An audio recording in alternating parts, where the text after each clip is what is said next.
এমনি কি মানুষ মুসলমান হয়ে যাচ্ছে? বড় বড় বৈজ্ঞানিকরা, বড় বড় রিসার্চাররা কলমা পড়ে মুসলমান হয়ে যাচ্ছে। কেন হচ্ছে? কিছু তো আছে আমার ইসলামে। আজ হিন্দু আছে, কাল মুসলমান হয়ে যেতে পারে, তো সেই জন্য আল্লাহ পাক মেশিন সবাইকে ফিট করে দিয়েছে। যখন ডান হাত ডান চাবালি আর বাম হাত বামুরুতে দিয়ে শোবেন, পিঠের কাছে একজন দাঁড়িয়ে থাকবে, দেখবে লেখা আছে মোহাম্মদ। যেটা বলুন সুবহানাল্লাহ। এই যে মোহাম্মদের নকশাই আমাদেরকে তৈরি করেছে। হ্যাঁ, হিন্দুকেও করেছে, মুসলিমকেও করেছে, বৌদ্ধকেও করেছে, জৈনকেও করেছে, শিখকে করেছে, সাঁওতালকে করেছে, সবাইকে করেছে। কেন করেছে? তুমি যে ধর্মেরই হও না কেন, তুমি মোহাম্মদী নকশায় তৈরি হয়েছো। কথা বুঝতে পেরেছেন? আচ্ছা, কানেতে দেখুন, এখানে কলমা লেখা আছে লা ইলাহা ইল্লাল্লাহ। যাবেন আমার কাছে, ছবি এঁকে ভালো করে দেখিয়ে বুঝিয়ে দেবো। ও হিন্দুরও আছে, মুসলিমের আছে, বৌদ্ধের আছে, জৈনের আছে, শিখের আছে, সাঁওতাল আছে, খ্রিস্টানের আছে।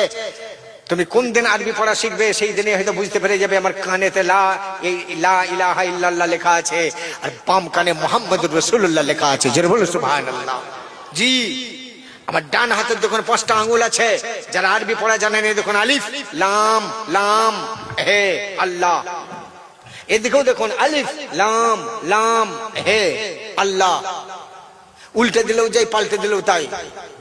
শুধু তাই নয়, আরো দেখুন আমাদের শরীরে 99 জায়গায় আল্লাহর নাম লেখা আছে। এই দেখুন 99 লেখা আছে হাতের তলায়। 1 আর এই 8 আরবিতে 18, আর এই 8 আর 1 81। প্রত্যেকের হাতের তলায় লেখা আছে। তাহলে 81 আর 18 কত হয়? 99। আমার শরীরে 99 জায়গায় আল্লাহর নাম লেখা আছে, তার সূচিপত্র এটা।